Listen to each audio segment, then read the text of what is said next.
नमस्कार, मैं हूं संजय शर्मा। आप देख रहे हैं 4 PM न्यूज नेटवर्क। इजराइल और ईरान का युद्ध अब अलग अलग दिशा में जा रहा है।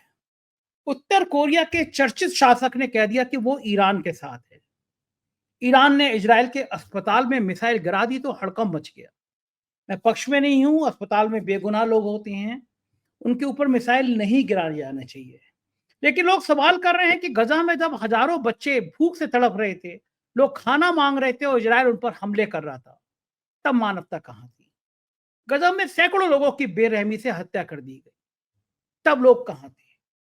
जाहिर है युद्ध हमेशा विनाश की तरफ ले जाता है, लेकिन ईरान के साथ में जिस तरह ताकत बढ़ती जा रही है, ईरान ने कह दिया हमें चिंता नहीं है, हम 3 साल तक लड़ाई लड़ सकते हैं। अमेरिका को लग रहा है भले वो मुनीर साहब को लंच करा दे और मुनीर साहब भले उनको नोबेल पुरस्कार के लिए, ट्रंप को नोबेल पुरस्कार की घोषणा कर दे, लेकिन मामला इससे कहीं आगे है। इजराइल और ईरान के बीच में क्या होगा, किसकी बाजी लगेगी, उससे ज्यादा चिंता हमारे प्रधानमंत्री की है। ट्रंप ने और अमेरिका ने प्रधानमंत्री नरेंद्र मोदी की जिस तरह से घेराबंदी कर दी है, जिस तरह से राजनीतिक अस्थिरता पैदा कर दी है, जिस तरह उनके 56 इंच के सीने पर सवाल खड़ा कर दिया है, उससे पूरी दुनिया में बेचैनी है और खास तौर से नोएडा के एंकरनियां बड़ा परेशान है। मैंने अभय दुबे जी से इन तमाम बिंदुओं पर बात करी कि क्या तरफ जा रहा है यह युद्ध, क्या होगा। मोदी जी क्या अब 2 महीने बाद, 75 साल होने के बाद मार्गदर्शक मंडल में चले जाएंगे और कह देंगे भैया मुझ पे नहीं संभलना, या क्या क्या होगा? अच्छी बातचीत है, पूरी सुनेंगे, आपको मजा आएगा। पहले चैनल को सब्सक्राइब करिए, ज्वाइन करिए। चलते हैं अभय दुबे जी के पास। 4 PM न्यूज नेटवर्क में स्वागत है अभय दुबे जी आपका। ईरान और इजराइल का मुद्दा बड़ा होता जा रहा है। उत्तर कोरिया ने भी एंट्री कर ली और उत्तर कोरिया के नाम से सबकी जान तो सूखती सूखती है, लेकिन उत्तर कोरिया ने भी कह दिया, उनके चर्चित नेता ने कह दिया कि भाई हम ईरान के साथ हैं, उसको अकेला ना सोचें। उधर पुतिन ने चीन से बात करी और दोनों ने इजराइल के हमले की निंदा की। ईरान ने एक बड़ी मिसाइल इजराइल के अस्पताल पे दागी है। खराब बात है कि अस्पताल में बेचारे मासूम होते हैं, उनके ऊपर इस तरह मिसाइल का हमला करना, उनका तो युद्ध से मतलब नहीं होता जो अस्पताल में एडमिट होते हैं। लेकिन लोग कह रहे हैं कि जब गजा में लोग खाना मांग रहे थे तब इजराइल ने हमला किया, जब बच्चे बेकसूर थे उन पे हमला किया, बच्चे भूख से तड़प तड़प कर मरते रहे तो इजराइल ने हमला किया। लेकिन लड़ाई अब बड़ी हो गई है और ईरान को जितना कमजोर समझा जा रहा था, इजराइल और अमेरिका जितना कमजोर समझ रहे थे, उससे कहीं ज्यादा ताकत पे ईरान नजर आ रहा है। क्या लगता है आपको पूरे घटनाक्रम पर दुनिया का ये युद्ध किस दिशा में जाएगा? कौन भारी पड़ेगा, कौन हल्का पड़ेगा? क्या ये तृतीय विश्व युद्ध में बदल सकता है? क्या परमाणु बम का इस्तेमाल हो सकता है? तरह तरह की आशंकाएं, तरह तरह की बातें इस समय फिजाओं में गूंज रही हैं। और क्या लगता है ईरान और इजराइल में कौन भारी पड़ेगा भाई जी? देखिए, जहाँ तक ये युद्ध विश्व युद्ध में बदलेगा या नहीं बदलेगा, मेरी पक्की इसमें राय है कि इसमें विश्व युद्ध का कोई अंदेशा नहीं है। विश्व युद्ध का अंदेशा होने के लिए ज़रूरी है कि यूरोप के देशों के बीच में कोई संघर्ष हो। पिछले दोनों विश्व युद्ध हुए हैं, वो यूरोप के देशों के बीच में होने वाले संघर्ष के कारण ये विश्व युद्ध हुए हैं। दूसरे जो दूसरा विश्व युद्ध हुआ था 40 के दशक में, उस वक़्त युद्ध के तौर तरीके अलग तरीके के थे। उसमें सेनाएँ ज़मीन पर मार्च करते हुए जाती थीं, कदमताल करते हुए जाती थीं और दूसरे देश की ज़मीन पर कब्ज़ा करती थीं। उनकी राजधानियों पर कब्ज़ा करती थीं, उनके नेताओं को गिरफ्तार कर लेती थीं, उनको जेलों में डाल दिया जाता था या गोली से उड़ा दिया जाता था और पूरे के पूरे देश को फ़ौज के दम पर अधीनस्थ किया जाता था। हैं? आज वो स्थिति नहीं रह गई है। आज जो साम्राज्यवाद है, उसका किरदार बदल चुका है। आज साम्राज्यवाद को इतनी फुर्सत नहीं है कि वो पैदल सेनाओं को मार्च कराए, थल सेना को वहां मार्च कराए और वहां पे पूरे देशों के ऊपर कब्जा हो और वहां पे वो अपनी कठपुतली सरकार थोपे। ये सब उसकी जरूरत, ये बिना पैदल सेनाओं को मार्च कराए हुए भी हो सकता है। अब आप देखिए, पाकिस्तान पे तो अमेरिकी सेनाओं का कब्जा नहीं है, लेकिन पाकिस्तान की सरकार अमेरिका की कठपुतली है। अगर ट्रंप पाकिस्तान पे कब्जा करना चाहते, क्या जरूरत है उसका? तो ट्रंप का तो पाकिस्तान पे कब्जा पहले से है ही। आप इसराइल को ले लीजिए, अमेरिका को इसराइल पे कब्जा करने की क्या आवश्यकता है? इसराइल तो पूरी तरीके से अमेरिका निर्भर है। हर चीज अमेरिका ने जिस दिन अपना हाथ नीचा किया इसराइल, उसी दिन सब मध्य पूर्वी देश जो है इसराइल को खत्म कर देंगे। इसराइल पूरी तरीके से अमेरिका पर निर्भर है। अब आप देखिए, भारत अब भारत और अमेरिका के रिश्तों को आप देखिए, भारत अपनी तरफ से दोस्ती के दावे कर रहा है, अपनी तरफ से मोहब्बत की आहें भर रहा है अमेरिका के प्रति।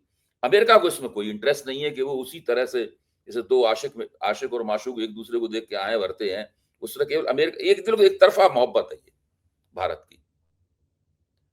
तो ये आजकल प्रभुत्व स्थापित करने के तौर तरीके बदल गए हैं और जब ये तौर तरीके जब वास्तव में युद्ध शुरू हो जाता है 2 देशों के बीच में, तो इस युद्ध इस इंटरनेशनल रिलेशंस के सिद्धांत के मुताबिक इस प्रकार के तौर तरीकों में दिक्कत आती है। उस वक़्त बड़े नेता सक्रिय होते हैं, समझौता कराते हैं और उसमें किसी एक पक्ष को दबा देते हैं, एक पक्ष को उठा देते हैं। इस वक़्त यूरोप की और अमेरिका की, दोनों की कोशिश ये है कि इज़राइल के हाथ को भारी कर दिया जाए, ईरान के हाथ को कमज़ोर कर दिया जाए। जैसा उन्होंने गाज़ा पट्टी में वो कर चुके हैं एक बार। इसी बात को ईरान के बरक्स करना चाहते हैं। लेकिन जो ईरान के समर्थक हैं, उनका कहना है कि हम ऐसा नहीं होने देंगे। चीन ईरान के साथ है, रूस मोटे तौर पे ईरान के साथ है। देखो चीन और रूस की बहुत अच्छी दोस्ती है। जब पुतिन ने यूक्रेन पे हमला किया था, तो चीन ने स्पष्ट रूप से सारी दुनिया यूक्रेन का समर्थन कर रही थी, लेकिन चीन ने स्पष्ट रूप से पुतिन का साथ दिया था उस वक़्त। तो शी जिनपिंग और पुतिन, ये दोनों ही अयतुल्लाह खामेनी के साथ हैं। और अब उत्तर कोरिया भी निकल कर आ गया है। उत्तर कोरिया एक फौजी किस्म का देश है पूरी तरीके से। उत्तर कोरिया का महत्व केवल इसलिए है क्योंकि उसके पास एक एशिया के अंदर एक ऐसी फौजी ताकत है जिसकी अभी तक परीक्षा नहीं हुई है, लेकिन दावा लोगों का ये है कि काफी बड़ी फौजी ताकत वो है। ये किम इल सुंग ने उत्तर कोरिया का जो मौजूदा ढांचा है पूरा देश का, ये पूरा किम इल सुंग एक नेता हुआ करते थे, उनका स्थापित किया हुआ है। उन्हीं के परिवार के, उन्हीं के मेरे ख्याल से किम जोंग इल जो है, उसी वंश के हैं। और वो इस वक्त उत्तर कोरिया, अब आप अगर किम इल सुंग की तस्वीर देखें और उनकी तस्वीर देखें तो आपको यही लगेगा कि दोनों बिल्कुल एक ही परिवार के, एक से ही लगते हैं दोनों देखने में। उन्होंने खुलकर ईरान का साथ दे दिया और यही तक कहा है कि हमारी सेनाएं तैयार हैं आपके पक्ष में लड़ने के लिए, और अमेरिकी सेनाओं ने अगर इसमें हस्तक्षेप किया तो हम देख लेंगे इसको। तो अगर आप हथियारों की निगाह से देखें और फौज की निगाह से देखें तो ईरान देखने में इजराइल से कमजोर लगता है, लेकिन ईरानी स्पिरिट जो है वो गजब की है, वो अभी की नहीं है। ईरान जो है वो बहुत बड़ी चीज है, बहुत बड़ी सभ्यता है, बहुत पुरानी सभ्यता है। और चूंकि कोई और जमाना होता तो भारत इस वक्त ईरान के पक्ष में खड़ा होता, लेकिन मोदी जी और उनकी सरकार पूरी तरीके से अमेरिकी पिट्ठू हो गए हैं, इसलिए वो इजराइल के साथ खड़े हुए हैं। इजराइल में उन्हें विचारधारात्मक आकर्षण लगता है और लगता है कि दुनिया में अगर उन्हें कोई बचाएगा तो डोनाल्ड ट्रंप और अमेरिका बचाएगा। इसलिए Israel plus America is equal to Bharat type किस्म की एक इस तरह का एक समीकरण बन गया है और उसके तहत ये सब चल रहा है।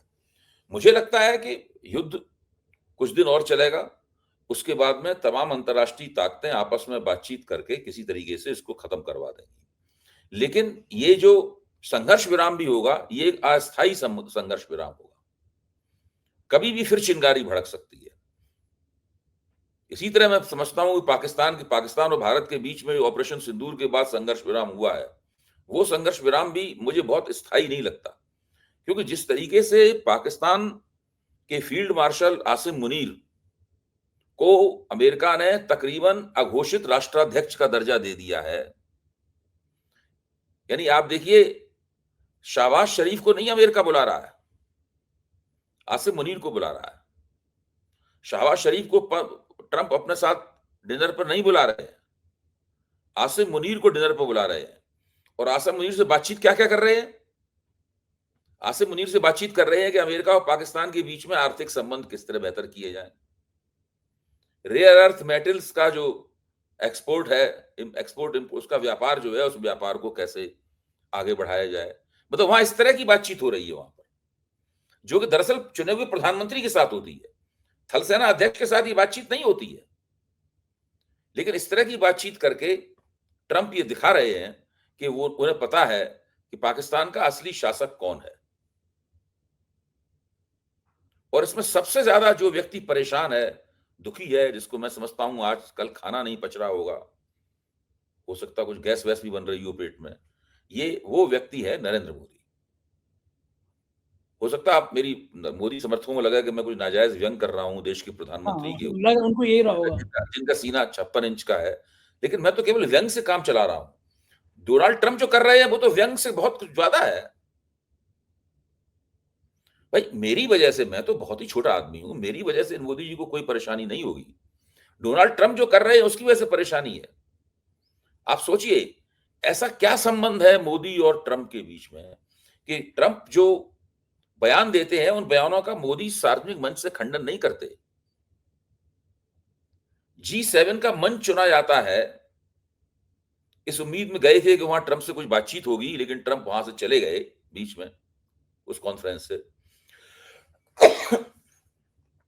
और फिर हमें खबर दी गई कि मोदी और ट्रंप के बीच में फोन पे बातचीत हुई। अच्छा, अब ये तो अमेरिकी सूत्रों ने तो हमें नहीं बताया क्या बातचीत हुई। जो बातचीत की खबर आई अमेरिकी सूत्रों के जरिए तो आई नहीं। ऐसा तो नहीं हुआ कि अमेरिकी सूत्र भारतीय सूत्रों ने जो खबर दी हो अमेरिकी सूत्रों ने उसकी तस्दीक कर दी हो, या अमेरिकी सूत्रों ने जो खबर दी हो भारतीय सूत्रों ने उसकी तस्दीक कर दी हो। ऐसा कुछ नहीं हुआ। भारतीय सूत्रों की तरफ से यह बताया गया है कि मोदी जी ने ट्रंप से ये कहा। ट्रंप ने उसके बदले में क्या कहा इसकी हम सब लोगों को कोई जानकारी नहीं है। ट्रंप ने क्या कहा होगा इसका एक अंदाजा लग सकता है उस वक्तव्य से जो इस वक्त वायरल हो रहा है ट्रंप का। इसमें ट्रंप आसिम मुनीर की प्रशंसा कर रहे हैं और कह रहे हैं कि he is a smart man, और साथ में मोदी जी की प्रशंसा भी कर रहे हैं कि वो भी स्मार्ट हैं। तो अभी तक तो हम लोग भारत और पाकिस्तान के हाइफनेशन से चिंतित थे, शहबाज शरीफ और नरेंद्र मोदी के हाइफनेशन से चिंतित थे। अब तो फील्ड मार्शल आसिम मुनीर और प्रधानमंत्री नरेंद्र मोदी का हाइफनेशन कर दिया है उन्होंने। दोनों हाइफनेशन का मतलब हुआ एक तराजू पर रख के तौल दिया है। आप सोचिए, और दिक्कतों की कोई सीमा नहीं है, मैं आपको बताऊं। और आसिम मुनीर ने तो बर्र का छत्ता छेड़ दिया है। आसिम मुनीर ने यह कहा है कि ट्रंप को नोबेल प्राइज के लिए मैं नामांकित करना पसंद करूंगा, क्योंकि उन्होंने दो एटमी ताकतों के बीच में होने वाले संभावित युद्ध को समाप्त कर दिया। अच्छा, अगर इसका मैं पहले से, आपको ध्यान होगा, एक नहीं कई बार कह चुका हूं 4 PM के मंच के ऊपर कि ट्रंप निश्चित रूप से भारत और पाकिस्तान के बीच में संघर्ष विराम का दावा करते हुए अपने आप को शांति के सबसे बड़े पैरोकार और मसीहा के रूप में पेश करेंगे, और वो इस बार नोबेल प्राइज प्राप्त करने की प्रतियोगिता में होंगे। पाकिस्तान खुल के उनका समर्थन करेगा। पाकिस्तान तो कूद कूद के अंतरराष्ट्रीय मंच पर कहेगा कि दुनिया का शांति का सबसे बड़ा मसीहा यही है, डोनाल्ड ट्रंप। तो डोनाल्ड ट्रंप के सबसे अच्छे दोस्त क्या करेंगे? डोनाल्ड ट्रंप के सबसे अच्छे दोस्त अगर ये कहेंगे कि भाई ट्रंप के नोबेल प्राइज पीस नोबेल के दावे का हम समर्थन करते हैं, तो साथ में उन्हें ट्रंप के उस दावे का भी समर्थन करना होगा जो ट्रंप ऑपरेशन सिंदूर पर संघर्ष विराम कराने का दावा कर रहे हैं। तो क्या करेंगे? हलक में अटका हुआ है सारी चीज। मैंने तो कभी भी भारतीय विदेश नीति को, भारतीय प्रधानमंत्री को इतने ज्यादा दुविधा में, परेशानी में नहीं देखा। मोदी जी ने ये मान लिया है कि ट्रंप और अमेरिका का वो कभी भी खुलकर आलोचना नहीं करेंगे, उनकी खुलकर किसी बात का विरोध नहीं करेंगे। लेकिन विदेश अभय जी, मंत्रालय ने बयान देता है उसमें अमेरिका का नाम नहीं लेता, ट्रंप का नाम नहीं लेता। अभय जी, जब ट्रंप ने ये ट्वीट किया कि मैंने समझौता करा दिया, मैंने सीज फायर करा दिया, तब से लगातार विपक्ष ये मांग करता रहा था बीजेपी से, मोदी सरकार से, कि आप बताइए खेल क्या है। हमने तो कभी भी कश्मीर के मसले पे तीसरे पक्ष की मध्यस्थता स्वीकार करी नहीं, अब क्यों कर रहे हैं? ट्रंप कौन होते हैं सीज फायर करवाने वाले? लेकिन मोदी सरकार ने जवाब नहीं दिया। लेकिन जैसे ही मुनीर को लंच पर बुलाया ट्रंप साहब ने, वो तो पानी बिल्कुल सिर से ऊपर निकल गया। तब समझ में आया मोदी सरकार को कि अब कोई चारा बचा ही नहीं। तब विदेश मंत्रालय के प्रवक्ता ने बयान दिया और उसके तुरंत बाद ट्रंप ने अमेरिकी जो सेंट्रल कमांड है उसके जो चीफ हैं जनरल कुरिल्ला, उन्होंने मुनीर को उसके अंदर एक अतिथि बनाकर बुलाया और साथ में कहा कि ये एक आतंकवाद के खिलाफ लड़ने वाली असाधारण शख्सियत है। ये कहा, आप सोचिए। दिल्ली के हालात जनरल कुरेला ने जो कहा है, उसका तो आज तक भारत ने जवाब ही नहीं दिया है। खंडन बिल्ली भी के नहीं हाथों किया। में, वो कहावत है ना कि बिल्ली के हाथों में चूहे की रखवाली। हुँ। अब मुनीर मुनीर आतंकियों की बात करेंगे, है ना? मुनीर कहेंगे। ये तो अभय जी बिल्कुल वैसे ही है कि मतलब किसी चोर से कह दिया जाए कि तुम रखवाली करोगे। ज़ाहिर-सी बात है कि अगर मुनीर ये करेंगे और मुनीर हुँ। अगर आतंकियों के खात्मे की बात अमेरिका करेगा तो ये तो बड़ा शॉकिंग है। किसी के लिए भी शॉकिंग है कि मुनीर के लिए अमेरिका इतना सम्मान क्यों दे रहा है। लेकिन भारत के सामने बड़ी समस्या ये है कि अब जब मुनीर को इतना महत्व दे दिया गया, तो भारत करे तो करे क्या? प्रधानमंत्री जी करें तो करें क्या? एक ऐसे गले में रस्सी फँस गई है अभय जी, जिसका निपटारा निकल पा रहा। आपको क्या नहीं, लग रहा है ये प्रधानमंत्री भारत चाहे तो 1 सेकंड के अंदर से रस्सी को तोड़ के फेंक सकते हैं। कैसे कैसे प्रधानमंत्री क्या करेगा? भाई 1 सेकंड के अंदर उनको स्पष्ट रूप से, चाहे तो G7 के मंच पर, वो तो अब मंच रहा नहीं, अब खत्म हो गया। अब भारत आकर उन्हें स्पष्ट रूप से एक सार्वजनिक बयान जारी करना चाहिए और कहना चाहिए कि ट्रंप ने जो कुछ सब कहा है, मैं सब उन बातों का खंडन करता हूँ, उसका कोई मतलब नहीं है। तो अभी फिर तक मैं लिहाज़ कर रहा था। मोदी जी कर क्यों नहीं पा रहे? क्या कारण है? क्या कमजोरी है? प्राइम मिनिस्टर नहीं कह पा रहा उसका कि ये ट्रंप किया। उसकी एक सबसे बड़ी उसकी एक वजह भी है। उसकी क्या? वजह ये है कि इस वक़्त एशिया प्रशांत क्षेत्र में भारत एक अजीब से संकटग्रस्त स्थिति में फँस गया है। और ये इसमें पिछले 10 साल की विदेश नीति की ही भूमिका है भारत की। एक विफल विदेश नीति जो है ना, इसके अंदर हुँ, कोई दूरंदेशी नहीं थी, नहीं है, हुँ, उस विदेश नीति की भूमिका है। संकट में फँस गया है। इसमें सारे लोग भारत के जो दोस्त होने का, जिससे नरेंद्र मोदी को उम्मीद थी कि वो भारत के प्रति दोस्ती व्यक्त करेंगे, वो भारत की मदद करेंगे, उन सब लोगों ने अपना हाथ पीछे खींच लिया है। न केवल हाथ पीछे खींच लिया है, बल्कि वो पाकिस्तान के प्रति हमदर्दी जता रहे हैं, पाकिस्तान की खुल के मदद कर रहे हैं, पाकिस्तान को बड़ी करोड़ों अरबों डॉलर की आर्थिक मदद दिलवा रहे हैं और रूस पाकिस्तान को आर्थिक मदद दे रहा है। चीन तो पहले से ही पाकिस्तान को आर्थिक मदद दे रहा है, खुलकर पाकिस्तान के साथ है। अमेरिका ने पाकिस्तान की पीठ पे हाथ रख दिया है। इन सब बातों की नरेंद्र मोदी को उम्मीद नहीं थी।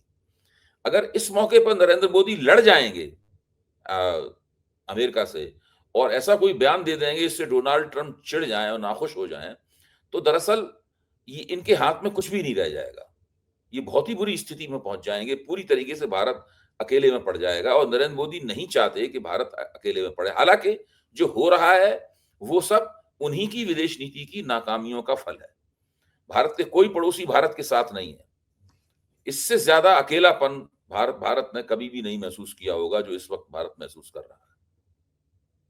अभय जी अच्छा, मेरा अगर सवाल ये। अगर ये चल सकता था, चल सकता था, इससे मोदी को नुकसान नहीं होता।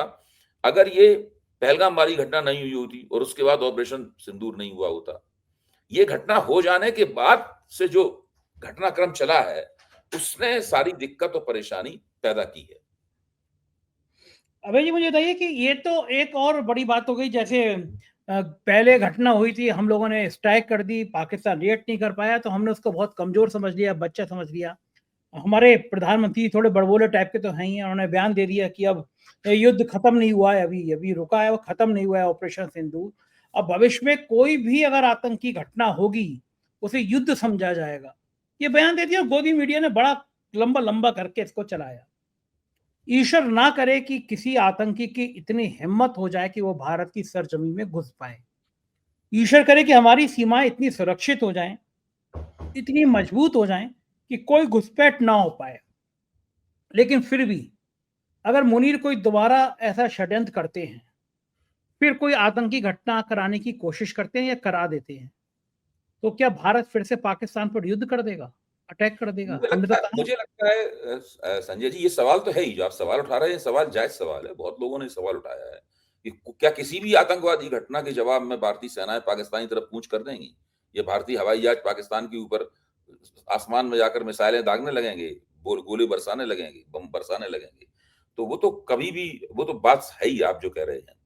लेकिन अगर आकलन करने के लिए हम बैठे हैं, तो मेरा अपना विचार ये है कि अब जनरल मुनीर इस तरह की कोई कार्रवाई नहीं करेंगे। वो उन्होंने बहुत सस्ते में बहुत ज्यादा फायदा उठा लिया। 4 आतंकवादी उन्होंने भिजवाए, और निर्दोष भारतीयों की धर्म पूछ-पूछ के जान ली गई और जो 4 दिन की फौजी झड़प हुई दोनों के बीच में, उसमें पाकिस्तान का कुछ नुकसान भी हुआ है। इतना सब करने के बाद में पाकिस्तान जब सोचते होंगे हमें फ़ायदा क्या हुआ है, तब तो वो खुद भी चकित रह जाते होंगे। उन्होंने ये तो सोचा भी नहीं था कि इसके करने से हमें इतना फ़ायदा होगा। इस वक़्त पाकिस्तान फ़ौज की बल्ले-बल्ले है, पाकिस्तान की मौजूदा जो टूटी-फूटी सरकार थी, उसके बल्ले-बल्ले है और आसिम मुनीर तो पाकिस्तान के हीरो बने हुए हैं। वो तो इस मज़ा ले रहे होंगे इस बात का। अब वो क्यों युद्ध की परिस्थिति क्यों पैदा करेंगे? वो जानते हैं कि अगर हमने कोई हरकत की तो मोदी जी को अपनी छवि की रक्षा करने के लिए कुछ न कुछ बड़ा तगड़ा कदम उठाना पड़ेगा। तो वो क्यों इस चक्कर में फँसेंगे? उन्हें तो जितना नुकसान उन्होंने उठाया है, उसके मुकाबले कई गुना ज़्यादा लाभ हो गया है। अब उसको वो तो पाकिस्तान की ही सत्ता में आराम से बने रहने के 2-3 साल और बने रहने का पूरी सामग्री उन्हें मिल गई है। पूरा बंदोबस्त उन्होंने कर लिया है। अब वो कुछ ज़्यादा कुछ करने-वरने वाले नहीं है। अब तो वो भारत का जो डिस्कम्फर्ट है, भारत की जो असहजता है, परेशानी है, उसका मज़ा ले रहे हैं। अच्छा भैया जी, जिस तरह कनाडा ने शुरू में निमंत्रण भेजा नहीं, बाद में G7 का फोटो हुआ, मोदी जी पीछे वाली रो में खड़े हुए थे। आपको याद होगा पिछली बार जब सम्मेलन था, मोदी जी आगे जा रहे थे तो गोदी मीडिया ने 1-1 घंटे के शो कराए कि देखिए हमारे विश्व गुरु कैसे दुनिया का नेतृत्व कर रहे हैं। लेकिन इस बार पीछे लाइन में खड़े हुए थे, जब वो चलने का आया उसमें भी मोदी जी बहुत पीछे थे। आपको लगता है कि कनाडा जाना ही नहीं चाहिए था? मोदी जी को मना नहीं कर जाना देना चाहिए। चाहिए था? नहीं जाना चाहिए था। तो मोदी जी की यहाँ पे थोड़ी किस्मत भी काम आई। अगर ट्रंप वहाँ बने रहते, ट्रंप को बीच में छोड़ के चले गए, आखिर तक बने रहते तो हो सकता है वो खुद ही अपने मुँह से ये सब बातें बोलते। मोदी जी के सामने बोलते। मोदी जी के सामने बोलते। वो बच गए उस माम उतना मोदी जी बच गए। और मोदी जी को ये भी मौका मिल गया कि उन्होंने एक टेलीफ़ोन कॉल की तथाकथित और उस कॉल का एक वर्ज़न जो आया है, सरकारी वर्ज़न है, बस वो ही केवल माहौल में है। अमेरिका की तरफ से तो कुछ कहा नहीं जा रहा है। आप तो आसिम मुनीर के साथ जो बातचीत हुई है उस संदर्भ में, उससे हम लोग अंदाज़ा लगा सकते हैं। तो उसमें इस तरह से देखा जाए तो मोदी जी को कुछ बचने का मौका वहाँ मिल गया है। वरना आज ये ज़्यादा मुश्किल में होते। लेकिन इस टेलीफोन कॉल के बाद तो ट्रंप ने फिर कह दिया ना कि मोदी जी बढ़िया आदमी है, मजेदार आदमी हाँ, है हाँ। और हाँ, मुनीर बिल्कुल, बिल्कुल। शानदार आदमी है। लेकिन मुनीर ने परनाला तो उनका बड़ा वहीं से गिर रहा है। परनाला वहीं गिर रहा है उनका जो पहले गिर रहा था। पंचों की बात शर्माते हाँ, पर नाला वही हाँ, गिरेगा। बच्चों की बात शर्मा थे लेकिन परनाला वहीं से गिरेगा। और कनाडा की जो बात आप कह रहे हैं, ठीक है, कनाडा के प्रधानमंत्री ने देर-सवेर मोदी जी को फ़ोन करके निमंत्रण दे दिया, लेकिन कनाडा के प्रधानमंत्री को भी ये निमंत्रण देने के चक्कर में काफ़ी झेलना पड़ रहा है वहाँ पर। आंदोलन हो रहा है। हाँ, उनकी संसद के भीतर सांसद वगैरह काफ़ी धुनाई उनकी हो रही है वहाँ पे उनकी। तो और वो लोग आखिर वो संसद में कनाडी सांसद कह रहे हैं ये टायरेंट है मतलब जो है।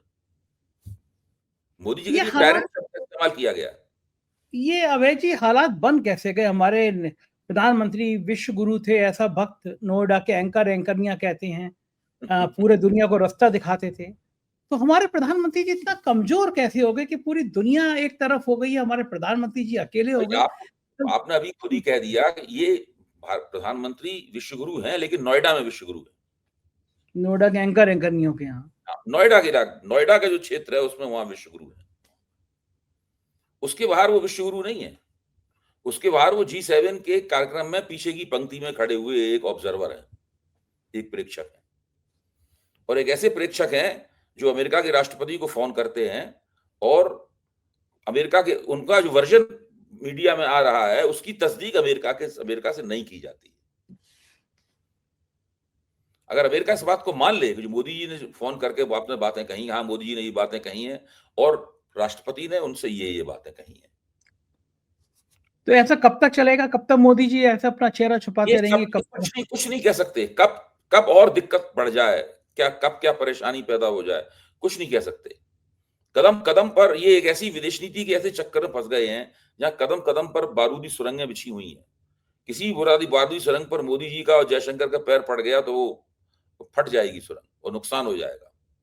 लेकिन मोदी जी को एक बात राहत दे रही होगी कि इस पूरे झगड़े में, ईरान इजराइल में, अमेरिका पाकिस्तान में, कम से कम अब लोग ये सवाल नहीं कर रहे हैं कि 75 साल पूरे होने जा रहे हैं 2 महीने बाद, अब आप मार्गदर्शक मंडल में जाएंगे या नहीं जाएंगे? मोदी जी को लगता है ये सवाल कहीं पीछे छूट गया।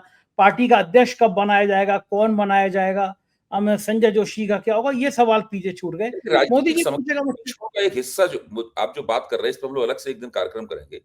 राजनीतिक समीक्षकों का एक हिस्सा तो ये मान के चलता है कि ऑपरेशन सिंदूर ने एक तरह से देखा जाए तो मोदी जी को परेशानियां पैदा की हैं, लेकिन इस मोर्चे पे, भाजपा के अंदरूनी मोर्चे पे मोदी जी की थोड़ी मदद भी कर दी है। क्योंकि आज जो नाजुक परिस्थिति है उसमें नई संघ चाहेगा कि नेतृत्व परिवर्तन हो। तो मोदी जी का जो कॉन्ट्रैक्ट था संघ के साथ में कि कब आपको सत्ता से हटना है, कब आप सत्ता कितने दिन तक सत्ता में रहेंगे, उस कॉन्ट्रैक्ट में मोदी जी को एक्सटेंशन मिल गया है, ऐसा लग रहा है। मतलब ये अगर ये युद्ध चलते रहेंगे, दुनिया में अशांति रहेगी तो मोदी जी की जिंदगी में शांति रहेगी। भाव लगभग यही है। शांति नहीं रहेगी, लेकिन कम से कम ये है कि अभी जो गठजोड़ सरकार चल रही है, इस गठजोड़ सरकार का नेतृत्व उनके हाथ में रहेगा। क्योंकि ऐसी परिस्थिति में तो घुड़सवार नहीं बदला जाता है ना। हाँ, जब चीजें खराब हो रही हैं तो घुड़सवार बदला नहीं जा सकता है। लेकिन मोदी जी को ये तो लग रहा होगा कि अब बिहार जाएंगे तो ऑपरेशन सिंदूर, जो सिंदूर बांटने की बात थी, वो वापस लेनी पड़ी। इस ऑपरेशन सिंदूर के बाद मजाक उड़ने लगी है। तो बिहार के चुनाव में कैसे किसके फारूले पे काम करेंगे? भाजपा सोच रही होगी कि ऑपरेशन सिंदूर का मुद्दा बिहार में उठाया जाए, ना उठाया जाए, उठाया जाए तो कैसे उठाया जाए, इसका क्या फायदा होगा, ये भाजपा को रणनीतिक रूप से तय करना है। अगर ठीक बात है, बिहार के चुनाव में भी ऑपरेशन सिंदूर का मुद्दा नहीं उठाया गया, तो आप समझ लीजिए कि ऑपरेशन सिंदूर जो है वो, या कब उठाया गया, बिल्कुल आखिर में उठाया गया। अगर ऑपरेशन सिंदूर को आक्रामक रूप से बिहार के चुनाव में उठाया जाना है, तो पहले दिन से उठाया जाना है। मुझे तो लगता है कि इस वक्त भारतीय जनता पार्टी इस सवाल पे दुविधा में फंसी हुई है। मोदी जी का एक ही आया था वो कटआउट, जिसमें वो फाइटर जेट के पायलट बने हुए, और उसके बाद से फिर वो नहीं आया। कुल 2 तो भाषण हुए मतलब उनके। एक में उन्होंने कहा है कि मेरी रगों में पिघला हुआ सिंदूर बह रहा है, और दूसरे में उन्होंने कहा है कि पाकिस्तान या तो रोटी खाए वरना हमारी गोली खाए। मतलब और वो कुछ नहीं नहीं, कहा, उसके बाद और कुछ नहीं आया है। यानी नहीं उठाया गया, तो इसका मतलब ये फैसला भी नोटबंदी की तरह फैसला है। इसकी कोई चर्चा ही नहीं करते नोटबंदी की, ऐसी इस फैसले की भी कोई चर्चा नहीं करेंगे। बहुत बहुत शुक्रिया अभय जी, आपने मुझे इतना समय दिया, बातचीत की, थैंक यू। ये थे अभय दुबे जी। पूरी बातचीत आपने सुनी, मुझको यकीन है कि बहुत अच्छी लगी होगी। आपको अच्छी लगे तो एक प्यार भरा कमेंट करिएगा, मुझे आपके कमेंट का इंतजार रहेगा। शुक्रिया, थैंक यू।